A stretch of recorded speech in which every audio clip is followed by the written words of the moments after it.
Hi everyone, and welcome to this special edition of Welcome Home. I'm so glad you joined us today, and I know this show is going to be a blessing to you, and here's why. We decided to look back over the last months of Welcome Home shows and choose some of the incredible interviews that we've done on life-changing stories and relevant topics that help us share Christ in compelling ways. We put together, just for you, this unique look back at a show that might just have saved a life or two.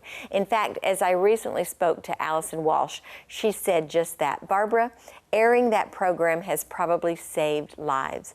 You see, Allison told me that there at Recovery Village, they have received multiple phone calls from people in our community who have recognized their need to get help. And they're taking that first positive step in reaching out for recovering from their addiction.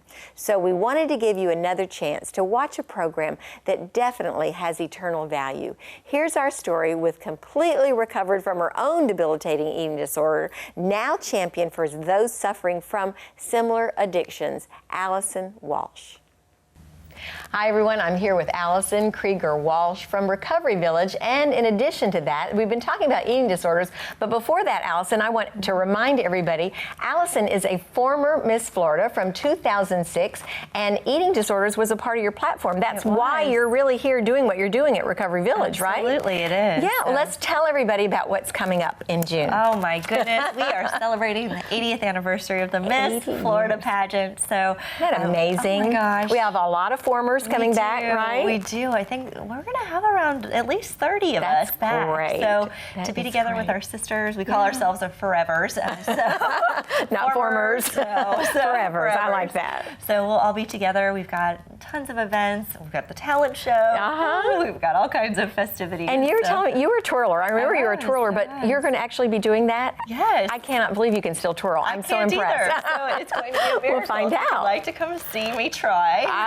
I am looking forward to seeing that. But you know what's so neat about the Miss Florida talent show and just bringing everybody back is to see what everybody's journeys have been like throughout the years. They're and so your journey, special. and everybody's is unique and special, and I'm so grateful for the time that I had to serve, and it has opened a million doors for me as well. But what they've done years since I was Miss Florida, they didn't have a platform back in my day. You didn't have to run, you just ran, it was 50% talent. Right. So it was more like a talent show back in my day. But now there is a very important platform, and yours was eating disorders, and that came from a personal experience. It did. Tell us about that, Allison. So I struggled with bulimia and anorexia while I was in high school.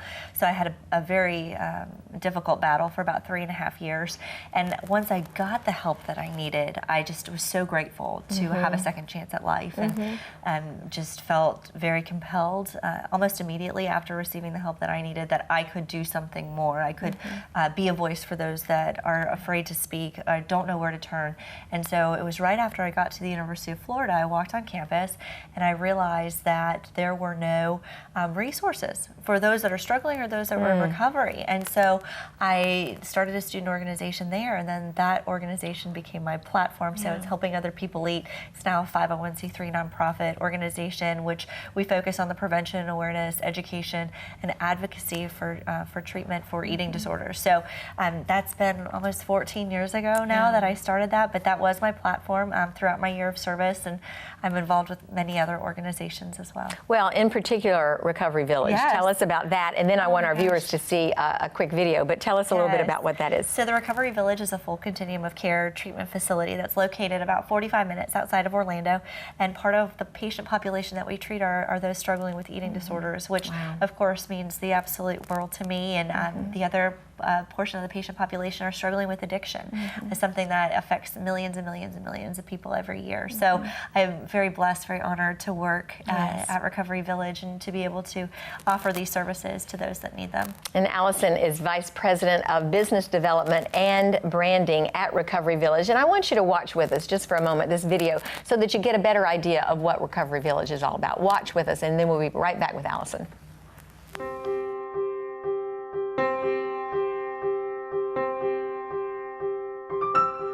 Hi, I'm Alison Walsh, a member of the team here at the Recovery Village, but most importantly, I'm in recovery.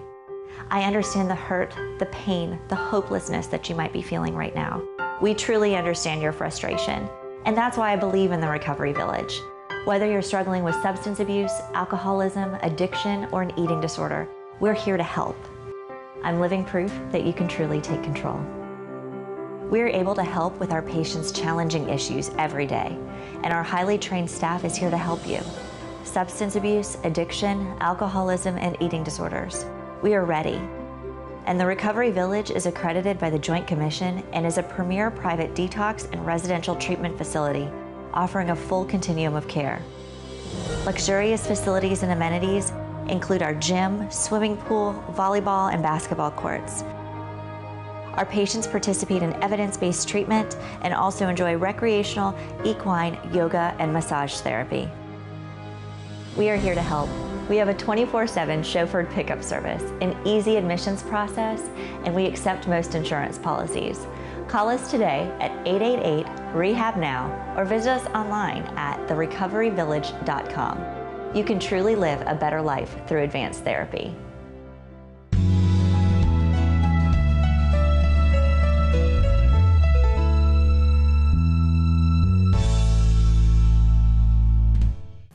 If there's someone in your life who is struggling with an eating disorder or some kind of an addiction, Recovery Village is a place that we want you to really consider and to go to that website and to learn more about that. But also, Allison, you talked about in the video, and I want you to talk about the full continuum of care that they offer there. What all is there for people? Well, what I love about Recovery Village is that it's 67,000 square feet all under one roof, which that makes us unique, that all treatment's happening underneath one roof. So many different treatment facilities, patients live in housing and then they're bused in for treatment, and we're all under the same roof. So we've got anything from detox, acute medical detox, to inpatient stabilization for eating disorders, residential care, partial hospitalization, intensive outpatient, and then we even have extended care housing. So for our patients that probably shouldn't return back to their former environment, they can stay with us for a longer period of time. Like how long would somebody? Sometimes, well, it's typically in-house, they're staying between 30 and 60 days. Okay. But then if they're staying in our extended care housing, they can stay with us 6 months, 9 months, a year. So, and that's off-site, that housing is, and that's really after they've completed all of their treatment. It's just extra support. Allison, I've heard you say that you are recovered. You are not in recovery, you have recovered. Right. How do you determine the difference between someone who, how do you know? Right. I think when I became just so comfortable in my own skin, wasn't having any type of eating disorder behaviors or thoughts, and could go throughout my days for long extended periods of time with no issues. That's when I felt comfortable about referring to myself as being recovered.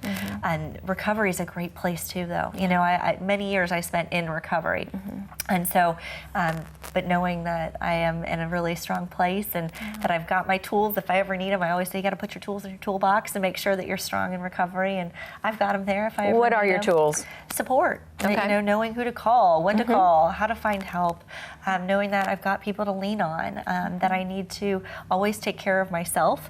And I think that's something that, you know, as my life has continued to get busier and crazier, and being a mom and a wife and all of these things too, on top of a career and everything, it's really important that you take the time to take care of yourself. And that was something that I had to learn how to do, because I was running on, you know, 18 cylinders as I was just go, and I would just have to take a step back and say, you know what, I need to take care of me. Now, Allison, you were bulimic and anorexic. Yes, Tell us about your struggles. I was. So with bulimia, you know, it was something that started very innocently. You know, I was an athlete, and I had come home from the gym one day, had a horrible performance in the gym, practicing training, and got very worked up, and I got sick. And at that moment, something was triggered, and for whatever reason, I felt better that day. And do other people say that? Because I've never really heard that. You feel better. I just kind of felt better. I felt like that whole issue of the day was You just got rid of it. I got rid of it. Yeah. And that was something that, you know, over the first few months, maybe once a week I would do it. Then it got to be once a day, and then it got to be 10 times a day. It was completely consuming my life. And that was for several years. And then towards the end of my struggle is when anorexia really kind of crept into the mix. I was terrified of my eating disorder at that point, and was pretty sure I was going to die. I was in and out of the emergency room. I mean, I was having issues with potassium. What people don't realize is when you're doing that to your body, you literally are putting yourself at risk for a heart attack every time. And so I was having struggles. I remember passing out at school one day, being taken away in the ambulance. I mean, the horrible things that I was going through. And did your friends know at school? Nobody knew why? Nobody knew why. There was a gentleman who was a very dear friend of mine whose sister had gone through what I had gone through, and he identified with some of my behaviors, you know, going to the bathroom immediately following a meal, consuming excessive amounts, and he noticed that. And then certainly once anorexia crept into the mix, that one was much more easily identifiable because of the self-starvation, the rapid weight loss. But I mean, I had lost half the hair on my head. My eyes were constantly bloodshot from binging and purging. I had just taken What about your teeth? Doesn't it corrode your teeth? I had 9 teeth that needed some additional love after that. And so, yes, it was awful. And it was definitely a low point in my life, but finding the right help, you know, and committing to it, because it's hard. It's hard work getting better, but I wanted that so badly for my life. And I wanted to get well. I wanted to be able to go away to school. I had so many dreams and aspirations, and really once my mind was thinking clearly again, because really I was struggling, you know, and I wasn't having clear thoughts, and I was making poor decisions, and you know, once I was able to get clarity back and really focus on this wonderful gift of life and really focus on taking care of myself, everything else fell back in line. So Allison, talk us through some of the things that you did to make yourself better. What are some of those things? I know you said support, but what else? Treatment is necessary, and so whether that means that somebody is getting outpatient treatment or that means that they need to go into a residential program, that might be the necessary step. And so that's what I'm doing out at Recovery Village and all of the properties that we're opening up, is that is the higher level of care. So many times people need to be removed from people's places and things in order to really focus on themselves and get better. And so being able to have great care for an extended period of time is so important, and committing to it, because it's not just you go in for 30 days and you come out and you're good, because you've been struggling with this for years. So many people that we're helping have been struggling for a large portion of their life. And so it's making sure that not only did they get that higher level of care, but then now they're also taking care of themselves on a daily and weekly basis. You know, I want to talk about what the parents and the people in your household have to do to not only see the signs, but to also know what to do. Because if it were me, Allison, truthfully, and I had a beautiful daughter like you who is strong, I'd say, pull yourself up by your bootstraps. You're going to be okay. You're strong. You can do this. I would be totally in denial. And that's what I want to talk about when we get back. But we have a break that we need to take, viewers. As soon as we get back, we're going to be talking more with Allison about eating disorders and what you can do as a mom, a dad, a friend, a grandparent to make sure that there's no denial in there, that you can get that person help. We'll be right back.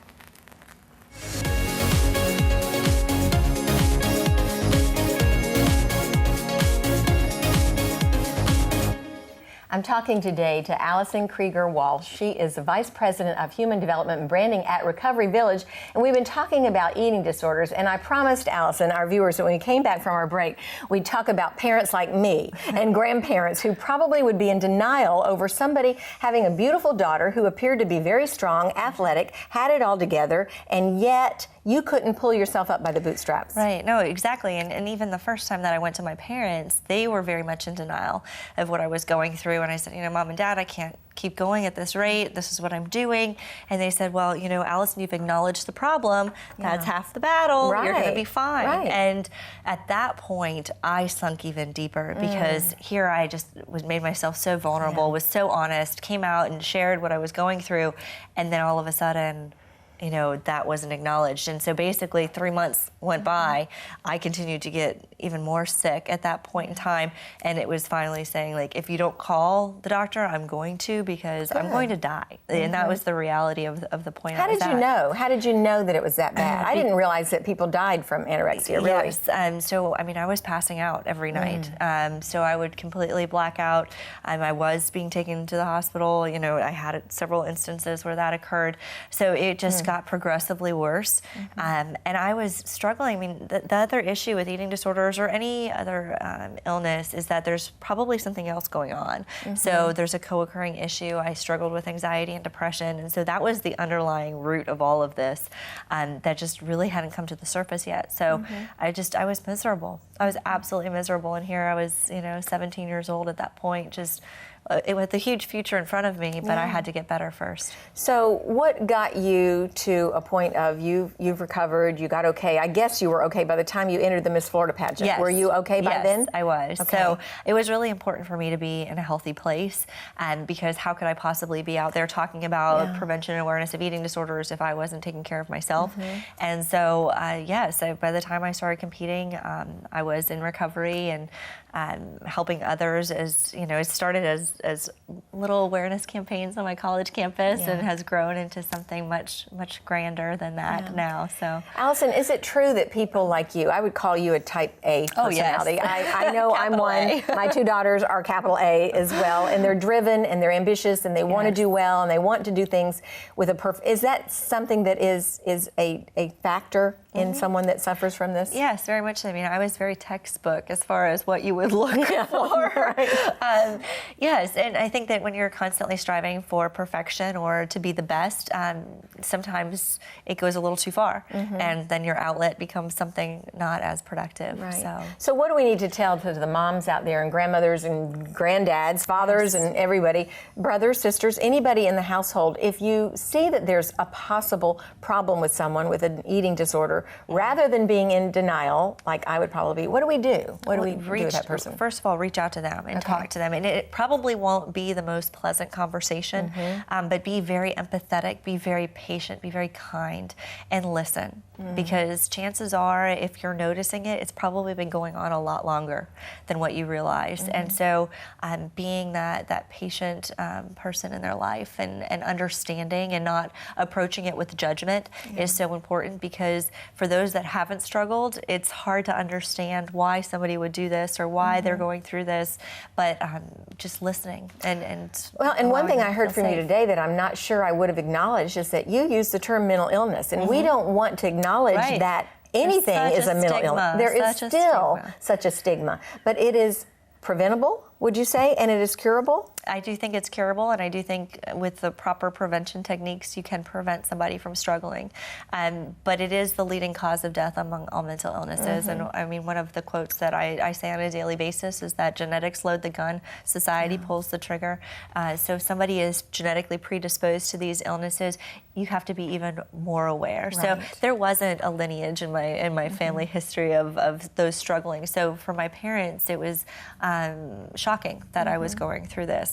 But for those that have struggled or have struggled with any other type of mental illness, it's very important that you keep your eyes wide open when it comes to those loved ones. Well, and severing relationships. See, I would be, as a mom, I would be so afraid to say too much because I would not want to damage that relationship. Right. Did you and your mom have some real struggles at some point? My gosh, yes. And my grandmother was my rock, and so when my mom and dad didn't really understand what I was going through, I mean, I remember the night I called my grandmother and I said, will you just please come over here? And I just laid in her lap and cried. And it was just that I'm struggling, I need help, I need support. And that was before my parents really had their eyes open to this. But I had her, and I had my friend in high school that was constantly saying, you have to get better or you're not going to be here. Like, I can't fathom life without you and, and being in my world. So it's being that support for somebody, because it's scary. And when you're struggling with something like this, you retract. So I had a great social circle. I had tons of friends when I was a freshman in high school. Sure. The further on in my eating disorder, the less I had, because I was so private. I didn't want to be around anybody. I was ashamed of what I was going through. And so, I mean, no, I didn't want anybody to know what I was doing. It was very secretive. I was very alone. So the fact that I had my grandmother, I had my friend in high school, I had eventually my parents on my side, that was life-changing. Yeah, well, I am really hearing some good lessons, Allison, for myself and maybe for our grandmothers and grandfathers that are listening out there, to establish a relationship with a loved one where there is all trust and no judgment. No judgment, to be able to, for you to go to your grandmother and to lie on her lap and just be able to put it all out there. You know, it's often hard for a mother and a daughter with that kind of relationship, but a grandparent, so that's a wonderful kind of a reminder for all of us viewers who are in a position of influence with someone who might be going through that. Give them that kind of care and concern and non-judgment. Exactly, and know that there's resources out there. So the National Eating Disorders Association has a hotline that if you have specific questions, you can reach out to them. I sit on the board for that organization. That was where my parents turned to learn and become educated as far as what I was going through. There's a parent, family, and friends network, so it's not just for support for those that are struggling, it's support for those that that have a loved one that are going through this. So that know that those resources exist. There's wonderful organizations throughout the state of Florida. The Alliance for Eating Disorders Awareness is in South Florida. I've got Hope here that I can help as well. So it's just really about finding the resources, and that's what we do. We bridge the gap. So when somebody needs help, we help them find it. And thankfully, insurance is starting to cover this treatment much more. But if there's not, there are scholarship funds available through the Eating Disorder Network of Central Florida as well. No child would be left behind, I'm sure, at Recovery Village or any other place where there's a problem. We'll do everything we can. Allison, we're all about life-changing stories here at Good Life 45. So I know, because of the job that you do there at Recovery Village and just your experiences with people through your walk as not only Miss Florida, but just as a professional, you have stories that you can share with us today without giving any names. We love success stories. Oh my gosh, I've been so inspired, and that's what I love about what I do. In fact, we have our alumni week, our alumni celebration is this week out at Recovery Village, and I am so excited to hear all of the amazing stories. People that have turned their lives around, that have a successful year under their belt, and they're pushing forward, and they've really started their lives over again. I'm constantly inspired. I work with a lot of young women, specifically in recovery, and there's a young woman that goes to the University of Central Florida that I am just so impressed with, and has created her own organization out there, and in successful recovery, and reminds me very much of myself, in that lived through something, felt compelled, felt so grateful, and is now giving back and helping to change the face of eating disorders, as well as give a voice. And that's what it always comes back to, is give a voice to those that can't talk about it right now.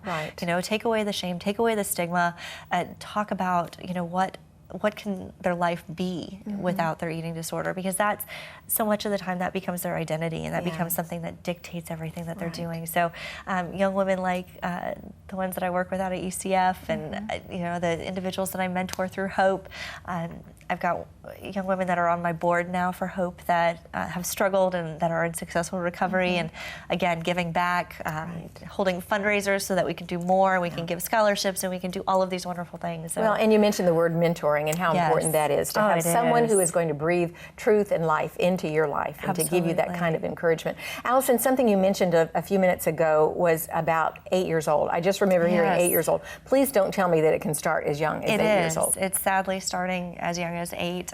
There's a program in Central Florida that works with children as young as 8. Wow. Because that's the need. And so, I've heard it time and time again. I didn't realize I really had an eating disorder until I was in my teens. However, I can date it back to years prior, where it started as a diet, or it started as comparing myself to my big sister or my aunt or my whoever, and it is starting so young, and it's also going much older. And so it's so important to get the help that you need, because you don't want to deal with this for the rest of your life. It could possibly take your life. So let's get the help that you need at the time that you need it. And thankfully, there's wonderful options for treatment for all ages. But it's knowing where to turn, and it's knowing that this does affect children. This does affect, men. This does affect all races, genders, ethnicities. I mean, this does not discriminate. And so it's so important to identify it and get treatment. But it's not easy to identify. So we need those tools. We need, if you have a doubt, if you have even an inkling that someone in your family or circle of influence has a problem, seek help, right? Absolutely, absolutely. Reach out to your primary care provider. Go online, look for the warning signs and symptoms. I mean, with anorexia, it's self-starvation, restriction, bulimia, it's the binge and the purge. Binge eating, it's the excessive consumption of food. And even now, orthorexia is something that's a hot topic, and that's just an obsession with health food to the point of an extreme. It's always to an extreme, though. So just being aware of those things and identifying them and getting help, seeking help with a nutritionist or a therapist. Is Alison Krieger Walsh, thank you so much for being here with us today. Thank you Former so Miss much. Florida from 2006. Honestly, she is such an accomplished woman. We're going to have that website up on the screen for your Recovery Village if you need help. Alison is also an attorney. She's a wife. She's a mom. She's a great friend. She's a vice president of development and branding there at Recovery Village. She is so much, but she struggled. She had an obstacle to overcome. And with the Lord's help, if you're struggling, you can do that too. You can be an overcomer because we are fearfully and wonderfully made in the Lord. So we pray for you today that you would be wise as a mother, a grandmother, a viewer, whoever you are today, to seek some help for someone in your circle and just become more aware. Again, thank you, Alison Krieger Walsh, for being here with us today. Now, we're going to go and hear a little bit of inspiration from John Riley. So sit back with us and enjoy.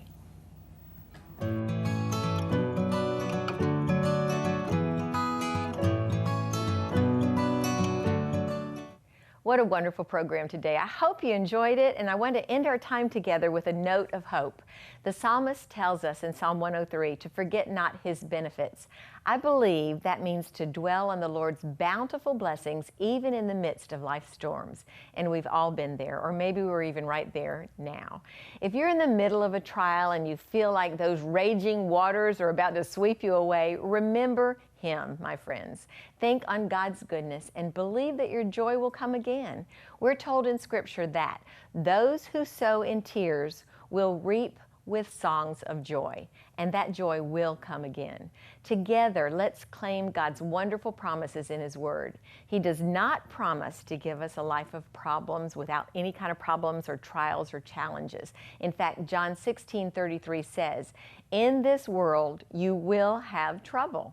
That's Jesus talking to us. This world, trouble for us. He also tells us, however, to take heart because He can give us peace. And He promises to get us through those dark valleys, those times of trouble and sorrow. Be encouraged today to stay strong in your faith. Trust in God. We will come through singing songs of joy. That's our God. He is faithful. And that's our note of hope for today. We'll see you next time right back here in Welcome Home. Bye-bye, everybody, and God bless you.